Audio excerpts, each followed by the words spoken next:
karaakterumti wangeelaa amalli wangeelaa tokko wal jaalachuudha nama waaqa maatii tokko maatii Kristos warra Qolaasiyas maatii tokkos wal jaaladhaa waliin dhaabadhaa warra Yihuudaa warra Giriik waliin jedhaa wal jaaladhaa maaliif kana jedha Waaqayyoon warra qulqullaa because qulqullooftaniirtu Waaqayyo sin qulqulleesseera mudaan qabdanii ergaa warra Efesoon boqonnaa tokko lakkoofsa 4 irratti Waaqayyo fuulduratti warra mudaan qabne godhee Waaqayyoon sin fo'ateera Waaqayyotu warra mudaan qabne godhee warra Qolaasiyas kana Waaqayyo fuulduratti dhiyeesse karaa dhiiga isaatiin qulqulleesse nama xuraa'eetu qulqullaa qulqullummaa kan jedhu kuni yaaduma isaa gaafa laaltan xuriitu ture qulqullaa'eera diinummaatu ture araarri ta'eera du'atu ture fayyinni ta'eera diinummaatu ture araarri ta'eera kanaaf kanatu sinii ta'e warra kanaan qulqullaa'an hundumaa immoo jaalachuun siniif ta'a warra kana immoo jaaladha dubbii Waaqayyo gaafa dubbatu karaa warra Waaqayyo hundumaa karaa kanaan qulqullaa'an karaa kanaan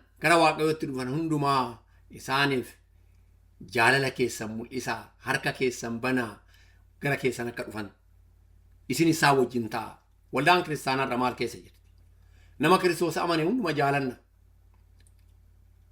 namoota karaa gooftaa keenya Yesus Kristos du'arraa qulqulloofne amman Waaqayyoof qulqullaanan jedhu kuni namaaf qulqulloofne miti ofiif qulqulloofne miti waaqaaf qulqulloofne kan nu qulqulleesse waaqa kan qulqulluune waaqafi kan jiraannu waaqafi galanni isa waaqati jireenyi keenya isa waaqati kanaaf warra waaqaaf qulqullaa'an jedhe abbummaan qulqullaa'ummaa keenyaa duuba isaa gaafa laaltan waaqaaf qulqulloofne waaqa nu qulqulleesse waan ta'eef qulqullina kana ammoo warra kaan ittiin jaaladhaa ittiin gammachiisaa kan kufe ittiin kaasaa kan gadde ittiin gammachiisaa kan karaarraa bahe ittiin deebisaa gorsa wangeelaa fidaa walitti wangeela dubbadhaa wangeela faarfadhaa waliin dhaabadhaa jechuusaa hubannaan ta'utti irra jiraatan moonni kun bara kana waa hundumtuu akkuma argitan namootatti karaa adda addaatiin iyyuudhaan waan tokko miira namaa kakaasuu duwwaadha wangeelli waan lallabamu fakkaata akkasii miti dubbiin wangeelli keenya dhugaadhaan himama wangeelli keenya dhugaadhaan lallabama lallaba hin barsiifama hin himama yeroo tokko akkuma kanaan dura dubbadhe barsiisuunii fi wangeela lallabuun walumatti makamee dubbata yookaan immoo interchangeably himama wangeelli keenya akkasii miti kan jiru barsiisuu waan tokko wangeela lallabuu waan tokko garuu waliin kan deemanidha gargaritti qabanii kan laalamanii miti ammaan wangeela lallabaa jira wangeela barsiisaa jira wangeela lallabuu maal oduu gaarii himuudha fayyina gooftaa keenya Yesus Kristoosin argattu koottaa jechuudha barsiisuun maal nama istiraakti gochuudha akkamitti akka fayyin argamu immoo gadi qabanii namatti himuudha akkamitti akka fayyinni nama bira ga'u namatti immoo gadi qabanii waa'ee wangeelaa waan irraa dubbannu kana dubbachuudha lamaan isaa walitti dhufeeti kanaaf gooftaan keenya Yesus Kristoos wangeela lallabee wangeela barsiise kanaaf Waaqayyo yeroo wangeela barannu yeroo yaada wangeelaa hubannu jireenyi amantootaa jijjiiramaa guddachaa deema bara kana waamichi keenya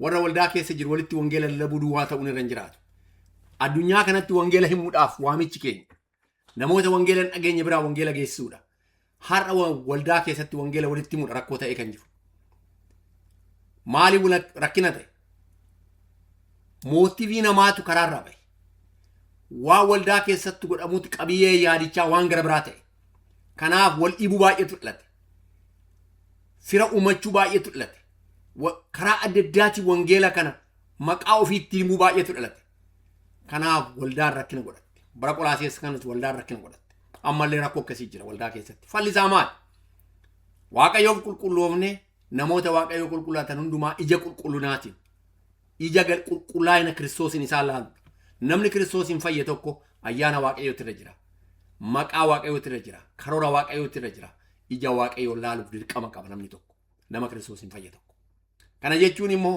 waan barbaade yeroo hojjetu gaarii goote jechuu miti nama dogoggore nama karaa irraa bahe nama xurii adda addaa keessa jiru jaalalaan karaa irra hin jirre irraa deebisuun yaada wangeelati karaa irraa deebina bilisummaa Waaqayyoon nuu kenne ayyaanni Waaqayyoon nuu kenne ayyaana akka cubbuu keessa jiraannu miti ayyaana akka xuraayina keessa jiraannu godhuu miti ayyaana akka soba haasofnu nu godhuu miti ayyaanni Waaqayyoo ayyaana dhugaa dubbannu dhugaaf jiraannu galata Waaqayyoo jiraannu kan nu godhudha kanaaf warra Qolaasiyas kana Kiristoos amantaniirtu Kiristoosin qulqullooftaniirtu warra qulqullaanis karaa Kiristoos kanaan akka jaalattan immoo isinitti himuun barbaadaa lakkoofsa 8 gaafa gabbuutanii ilaaltan yeroo biraaletti deebi'een dubbadhaa Kana immoo hafuurri qulqulluun waan isin keessa jirtan nutti himeeraa. Hafuura qulqulluun nutti himaa jedha. Jireenya amantootaa keessatti karoorri Waaqayyo jalqabumarraa maaster pilaanii Waaqayyo Waaqni abbaa, Waaqni ilmaa, Waaqni hafuura qulqulluu jireenya namaa jijjiira. Kanaaf Waaqayyo abbaan nama otoo addunyaan kun hin uumamin kan filatu. Of course filannaa Waaqayyootiif namni rispoond godhuu qaba. Namni Waaqayyoon filate kuni, namni Waaqayyoon ilmoo kooti jedheen kuni dhuguma Waaqayyo ati araara fidde jedhee amantaadha Waaqayyotti deebi'uu qaba. Ilmi Waaqayyo gooftaan keenya Yesus Kristos immoo Waaqa ta'ee otoo jiru waaqummaarraa gad dhufee foon uffatee nu du'e. Hafuurri qulqulluun immoo jireenya amantootaa kana mallatteesse akka ergaa warra Efesoon boqonnaa 1:13-14. Kanaaf jireenya namaa Waaqayyotu jijjiira. Jireenya namaa Waaqayyotu karaarra buusa. Jireenya namaa Waaqayyotu jajjabeessa. Chaalenjiin bara kana qabnu yaada Waaqayyoo hubachuudhaaf, maaster pilaanii jireenya namaatiif fayyina Waaqayyoon qabu hubachuudhaaf waan biraa barbaanna. Nama barbaanna, ekspiriyansii namootaa barbaanna, haala namoonni keessatti hin darban barbaanna. Isa hubachuun gaariidha. Hunduma kan caalu garuu yaadni Waaqayyoo wangeelli ni barreeffame. Isa hafuura qulqulluun barreesse. Isa hafuurri qulqulluun irra dubbatu. Isa barri irra dabarre. Isa jireenya namaa jijjiiru kana gatta'anii barachuun, wal barsiisuun, wal irraa dubachuun garuu dubbii guddaadha. Yaada wangeelaa lafa goonee waan irraa ittiin jabaachuu dandeenyu hin jiru. Yaada wangeelaa lafa goonee ogummaa namaatiin waan namni keessa darbeen, waan namoonni jajjabina qabaataniin karaa wangeelaa namootatti himnee namoota jajjabeessuu hin dandeenyu. Kanaaf karaa Kristos amanuu keessan dhageenyeerra. Amanuu duwwaa ittiin jabaachuu keessan dhageenyeerra. Kana kan godhe Waaqayyo, qulqullummaa kan isinii kenne Waaqayyo. Qulqullummaa Waaqayyoon isinii kenne kana. Asirratti yoo argitanii warra Waaqayyoof qulqullaa'an hundumaa jaallachuu keessan dhageenyeerraa.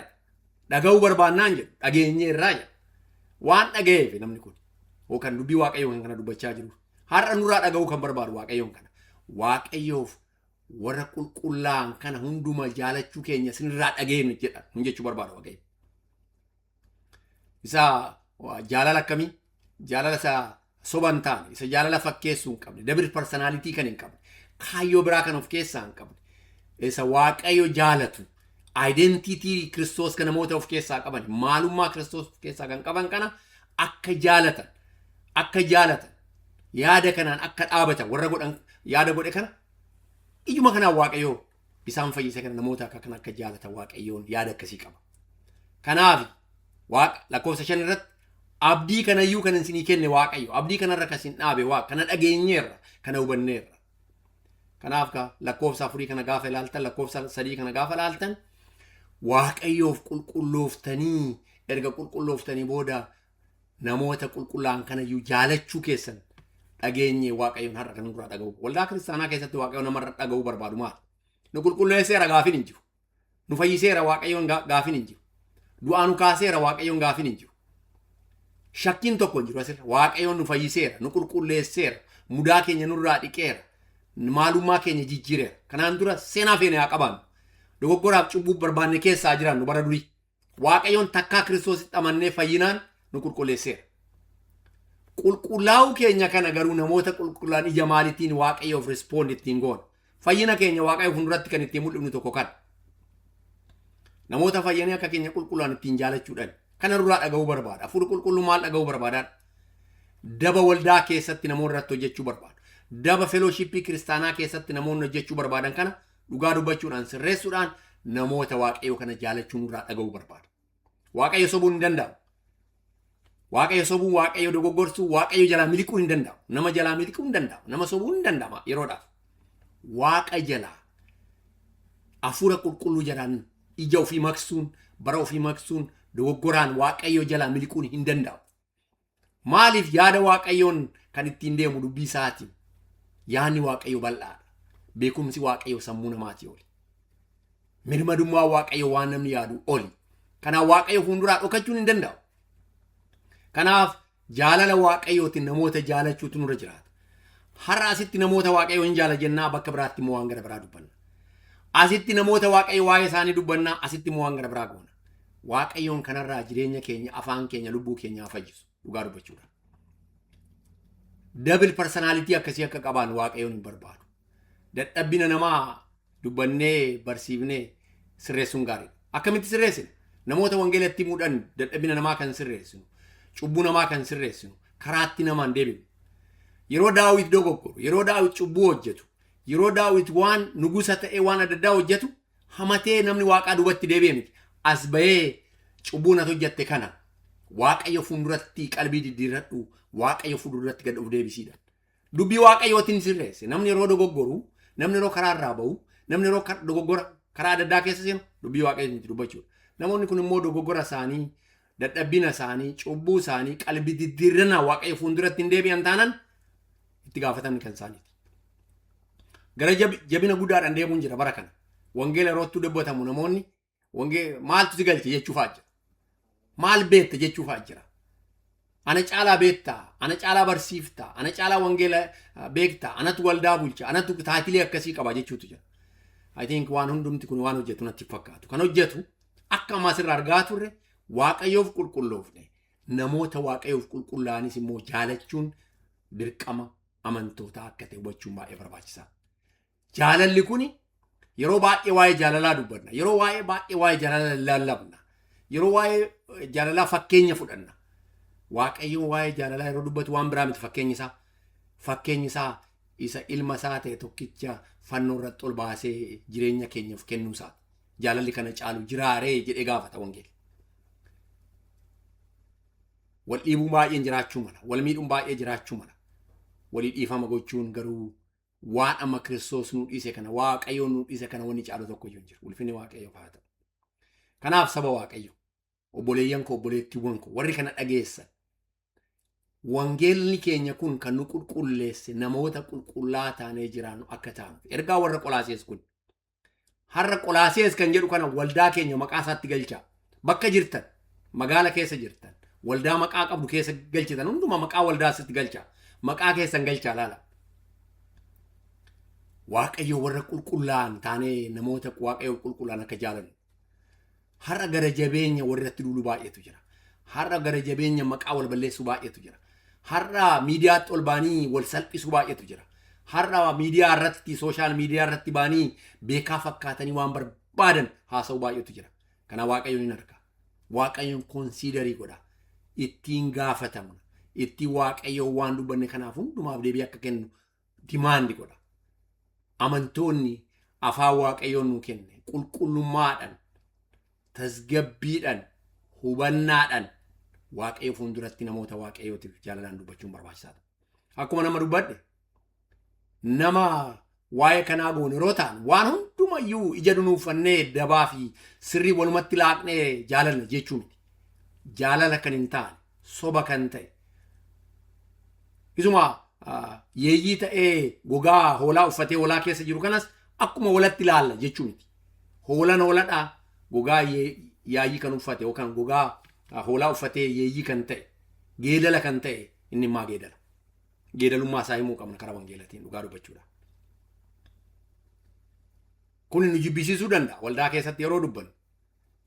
Namoota biratti gaafa dubbannu nu jibbisiisuu danda'a.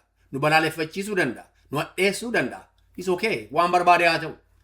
Maali fayyina Waaqayyoon nu kenne caalaa maaltu caala? Salphina Kristos nu calfatee nu du'e caalaa salphini jiru maali? Hooduun eeyyuu wanni barbaanne yoo ta'e dhugaa wangeelatiif. Waamichi keenya iyyuu kanaaf waa'ee wangeelatiif akka gatii baafnuuf waamichi keenya iyyuu akka dubbii wangeelati. Kanaaf dhugaa dubbachuun nuuf ta'a. Amma namoonni baay'een kun anaaf dubbatama. Kun abaluutti dubbatama. Nu hunduma anaafillee kanaaf dubbii Waaqayyoo ergaa macaafa Ibrootaa boqonnaa 4 magaalaa albee dubbii Waaqayyoo albee gara lamaati. Ana nama dubbataa jiru kanatti illee wangeelli dubbata. Isinitti illee dubbata. Anaafi anaafi siifi siifi nama hundumaaf. Nama qalbii godhatee ija fuudha qulqullooti wangeela dha hundumaaf. Ulfinni Waaqayyoo faata. Kanaaf warra Qolaasees kanaan dubbii Waaqayyoo maal jedhaan? Har'a isin karaa Kiristoosin amantanii nama taataniirtu. Waa'ee keessan yeroo dhageenyu Waaqayyo galateeffanna. Karaa abbaa keenyaa Kristos Yesuus galateeffanna jedhaan. Har'a illee nullee waa'ee keenya waa'ee keessa Waaqayyoon galateeffanna. Nama wangeela dhageessaniif, nama wangeelan gammadaniif. Nama hundatu har'a wangeelan gammadaa jira miti. Nama hundatu wangeela xiinxalee hordofee dhagaa miti har'a. Seenaa dhaga'uu barbaada namni. Baayoograafii namootaa dhaga'uu, seenaa namootaa dhaga'uu, yaada namaa dhaga'uu barbaada namni bara kana. Kana dhaga'uun gaarii ta'uu danda'a. Garuu wangeela dhaga'uun baay'ee dubbii guddaadha. Akkamitti namaa gala namni gadi gaafii gaafata. Wangeelli akka namaa galu kan godhu mataa isaa wangeela. Wangeelli dimaandi kan godhu maali? Dhaggeeffachuu, hordofuu, yaada namootaa dhiisuu, of gaddeebisuu, Waaqayyo fuulduratti dhiyaachuu. Kanaaf Kristos amanuu keessan dhageenyeerra. Ani waa'ee keessan Kristos amanuu keessan dhaga'eera. Warra Waaqayyoof qulqullooftan, Waaqayyoof namoota qulqullaan jaallachuu keessan dhaga'eera. Anis isinis jechuudha akka dubbii Waaqayyootti. Kanaaf jaalalli keenya dubbii Waaqayyoo giddugaleessa godhachuutti irra jiraata. Dhugaa dubbii Waaqayyoo giddugaleessa godhachuutti irra jiraata. Waan nu goonu miti. Miira keenya waan nu goonu duwwaa miti jechuudha. Kanaaf dubbii wangeelaa kanaan namoota jaalanna. Dubbii Waaqaa kanaan namootatti lallabna. Dubbii Waaqayyoo kanaan ofitti lallabna. Dubbii Waaqayyoo kanaan dhabaannee jiraanna. Jabaannee jiraanna. Ulfinni Waaqayyoo faata. Yeroo kana goonu jireenya dubbii Waaqayyoo kana jiraanna. Dubbii Waaqayyoo kana wajjin dhaabanna. Kana yeroo goonu galata Waaqaaf finna. Giddugaleessi jireenya amantootaa galata Waaqayyoof jiraachuudha akkuma dura dubbanne. Yommuu isiniif kadhannu nu hundinuu Waaqayyoo abbaa gooftaa keenyaa Yesus Kristos galateeffanna yeroo jedhu jireenyi keessa galata Waaqayyooti. Jireenyi Phaawulosii fi Ximooxiyoos nama wajjin ture ergaa kana yeroo warra Ximooxiyoos kanatti warra Qolaasees kanatti barreeffamu ergamu hafuurri qulqulluun ergaa jiru Waaqayyo galateeffachaa jiraachuu isaanii har'a jireenyi keenya irra jireenya galataa ta'uu qaba. Haalli keessa jiru nu galateeffachiifne ta'uu danda'a. Garuu waa Waaqayyoon jireenya keenyatti godhe kanaa ol wanni ta'uu danda'u tokko iyyuu hin jiru. Waaqayyo galateeffanna. Galataa Waaqayyo fuulduratti dhiyaanna. Yeroo akkamii yeroo karaa deemnu, yeroo rafnu, yeroo kaanu, yeroo deemnu, maatii keenya keessatti abbaa manaa fi haati manaa ijoollee keenya jenereeshinii hundumaaf galata Waaqayyootiif biratti jiraannu. Ulfinni Waaqayyoo faata. Waaqayyooti immoo nu qulqulleesse qulqullina kanaa Waaqayyo fuulduratti dhiyaanna. Warra Qolaasees kanarraa kana barra. Ergaa warra Qolaasees kunarra falaasama warra Giriikii dhiisaa. Seera hordofu warra Giriikii dhiisaa, warra Yihudaa dhiisaati. Koottaa tokko taati warra qulqullaa'an hundumaa jaaladha. Wal jaalachuu irratti rakkina akka qaban asirraa argina. Waaqayyooti isin qulqulleesse. Wal qulqullaa'uun keessa kun Waaqayyoo fi wal jaalachuu isiniif ta'a. Waaqayyoon kana barbaada. Wal jaaladhaa namoota Kiristoosin qulqulla. Akkamitti Waaqa galateeffachaa nama Kiristoosiif qulqullaa'e tokko abaaruu dandeenya bara kana? Akkamitti afaan keenya abaaree eebbisuu danda'a? Akkamitti waan lamaan afaan keenya bahuu danda'a? Yaada keenya sammuu keenya keessaa bahuu danda'a? Kanarratti taa'anii yaaluun barbaachisaa ta'a jedhee yaada. Hundi keenya iyyuu. Yeroo dogoggoru akkas taana. Yeroo karaarraa baanu akkas taana. Kanaaf dubbii Waaqayyoo akka of laallu, akka of sirreessinu, akka karaatti deebinu, akka ittiin jabaannu, akka ittiin galataaf dhaban Waaqayyoon kan barbaadu. Kanaaf walumaa gala irratti dubbachaa kan jiru Waaqayyoon karaa gooftaa keenyaa Yesus Kristos fayyinni nu kenne galataaf ulfina isaatiif akka jiraannudha. Waaqayyoon kanaaf kana kan godhe Waaqayyoon. Kanaaf jireenya keenya keessatti Waaqayyoon kana kan kaa'e. Kanaaf Waaqayyoof jiraannu. Kanaaf Waaqayyoof galateeffannu. Fayyina Waaqayyoon nu kenne. Fayyinni keenya dubbii guddaadha saba Waaqayyo. Kana beekuun jireenya amantootaatiif dubbii guddaadha. Kanaaf dhugaa wangeelaa kana. Dhugaa wangeelaa, qabeenyi wangeelaa, giddugaleessi wangeelaa kana. Kana beeknee yaada Waaqayyootiin jiraanna. Kanaan namoonni kana beekanii kanaaf akka jiraatan Waaqayyoof qulqulloofnee Waaqayyoof akka jiraannu. Warra Waaqayyoof qulqullaa'an immoo jaalachuun jireenya keenya akka ta'e beeknee amantaan keenya asirraa ka'a. Ilaalaa Kristos Yesus amanuu keessan koomaa erga godhee booda yaadichi erga dhaabee booda warra Waaqayyoof qulqullaa'an jaalachuu keessan dhageenyeerra. Warra Waaqayyoof qulqullooftaniidha. Qulqullaa'uu keessan duwwaa miti. Warra qulqullaa'an hundayyuu akka jaalachaa jirtan immoo dhageenyeerra. Kana gochuu Waaqayyoon jireenya keenya keessarraa barbaada. Kana immoo akkuma dura jedhe baalaansi goonee dhugaaf dhara addaan baafnee dharri dhara faallan faalladhaa sirriin sirriidha. Akkaataa kanaan deemna. Akkaataa kanaan Waaqayyoo fuulduratti dhiyaanna jechuu kooti. Kanaaf yaadni kun akkasin gargaare abdii guddaan qaba. Maaliif hafuurri qulqulluun jireenya keessan keessatti appilaayi godha. Annan dubbadhee jireenyi keessan keessatti hafuurri qulqulluun waada kana appilaayi godha. Annan dubbadhee Waaqayyoon jireenya keenya keessan keessatti akka hundee qabaatu, akka ija qabaatu godha.